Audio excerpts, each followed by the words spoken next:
Hello there, I am Lucy Baldwin. I wanted to make a quick video about the difference between virtue and integrity because I feel like it's insightful to even think about these things. And also because I spent a lot of time sort of talking in a degradatory way about virtue, because part of my process and my growth has been around like letting go of the idea of virtue, letting go of trying to be virtuous, because virtue to me feels really artificial. It feels, I mean, it's very tied in with the culture of virtue signaling, which is very popular right now. I certainly got swept away in the world of like showing how virtuous I was all the time with my like really deep, meaningful stories and my just not like all of the the like crazy restrictions that I put on myself that ultimately were not in alignment with my actual truth, and also were not making me any better. So the idea of virtue is that it's very much about being good, being a good person. I'm actually going to look up the definition of virtue. Virtue definition. So the definition is behavior showing high moral standards. Okay, so the thing about that is that high moral standards, first of all, there's something really broken about our society's moral standards. We have, like in some sense, we're really morally like unevolved, uninspired, unenlightened, unaware. Our culture is, I mean, I think we all sort of know this, like some of this is really obvious. We value productivity. We value, um, we value like work and money and material things. And even if we're even the more like spiritually personal development leaning people in today's culture, we're not necessarily aware of all the underlying beliefs we have around like what is morally good and how potentially amoral those things actually are. So when I speak to the idea of virtue, I'm often making fun of the fact that I used to be really concerned with like showing up in a certain way because I thought that that was going to ultimately make me better, more spiritually connected, more fulfilled, more desirable, more attractive to like the kinds of people that I wanted to attract. But all of that, if you've caught on to this, is deeply inauthentic. And it's very like tied into these weird beliefs and cultural norms and expectations. So, for example, I was really against drinking alcohol, and I believed that drinking alcohol, that just like the whole alcohol culture was very much like a part of this systemic problems like with the world and with our culture, and that the way that like certain groups sort of like, you know, there's a lot of like vice signaling around like getting shit faced and like doing stupid things. And so I really wanted to swing like in the opposite direction and just say like that thing is bad and I am not that thing, and I'm not giving into that culture by not participating in that thing. But I took it to this extreme that was not authentic and not healthy. And what ended up happening was after COVID hit, I was in a period of like high stress, and I had like a really young baby, and my world kind of exploded as many people's did.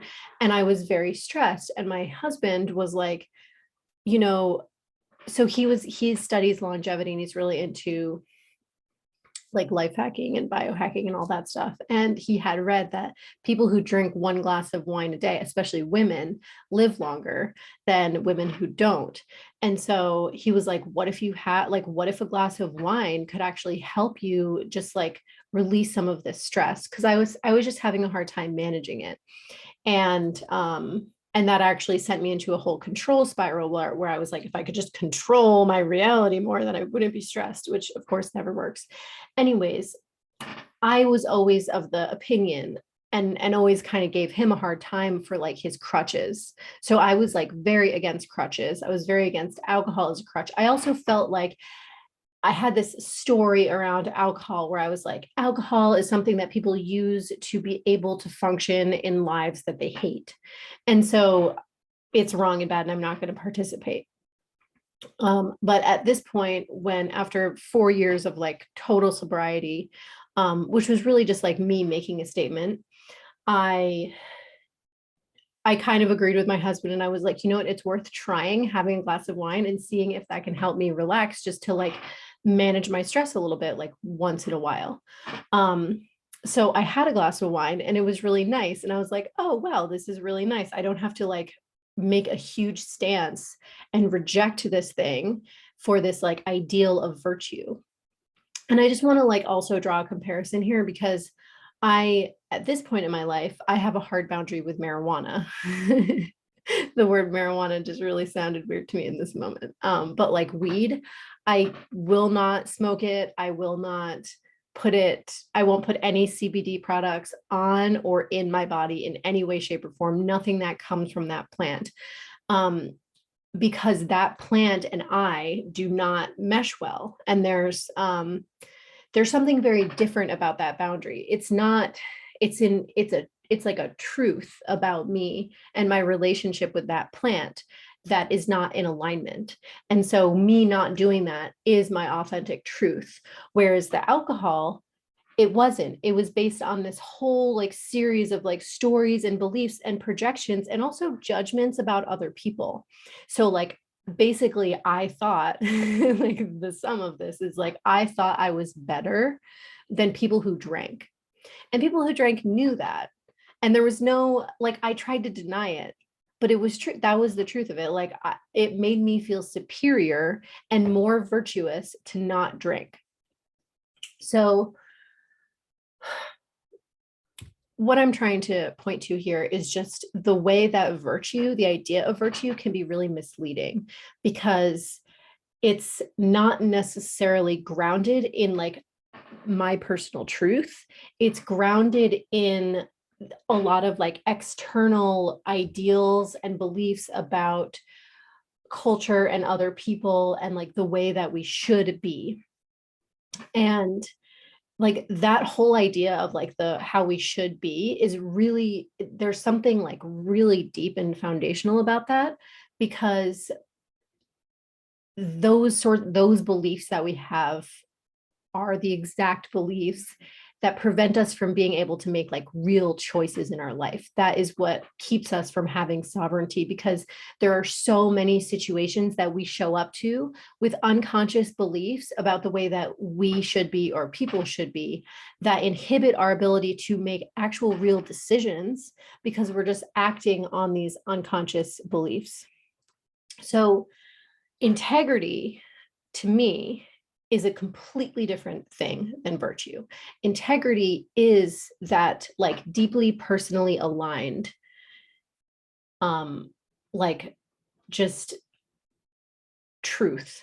It's the truth of like, I will not do this thing because it does not feel right. And that is my integrity. It would be out of integrity for me to behave in this way. And there's an interesting example that is coming up right now about this that I actually want to make a separate video about, because somebody recently in a group text that I'm in asked about a ritual, doing this ritual was sort of like, what do you guys think about doing this ritual that was sort of about like about doing magic on somebody else who harmed you and like making them feel what they caused you to feel. And my like immediate response to that was like, I would never ever do that. And for me to do that would go against my personal integrity. And also, that doesn't mean that you shouldn't do that if that feels aligned for you and that feels right for you. And the person who sent it, I think ultimately was like, yeah, I don't think I can or will do this. But like the exploration of like, well, why not? And again, I do think I want to make another video on that, like why I never do magic on other people. But primarily, like at the core of it is because it doesn't feel in integrity for me. It feels out of alignment with pretty much all of my like beliefs and values about reality. So yeah, I hope that this has made sense and that I didn't just spend a whole nother video just like hating on the idea of virtue. But I guess part of this video is like self-serving because I want to make it clear that while I really think that virtue is like not the way to go, I think that having integrity is like fundamental and like extremely important. And we all have integrity. And I truly believe that all of us are on like deep down, like really good, beautiful, caring people. And when we can stick to our integrity, that is how the world becomes a better place. And so, like, letting go of virtue in service of the higher thing, which is showing up in our fullness, in integrity with our values and with what we like more deeply believe to be right for us. And that is going to look different for all of us. And that's okay, because at the end of the day, like the core things that matter are that we're showing up and that we are in touch with that part of ourselves that knows what is right and what's wrong. So I'm going to, I have no idea how long I've been talking about this. Thank you so much for watching my video. I am intending to make lots more videos in the future and just try to share more about my philosophy because I think it's super fun. Thank you again. And yeah, if you are interested in learning about shadow work, shadow integration, I have some links in my bio that will give you free fun things. I don't know, it's always changing what it is. Right now it's an integration guide, but soon it's going to be a Facebook group. So yeah, check that out, join my email list and learn more. Thank you so much. Bye-bye.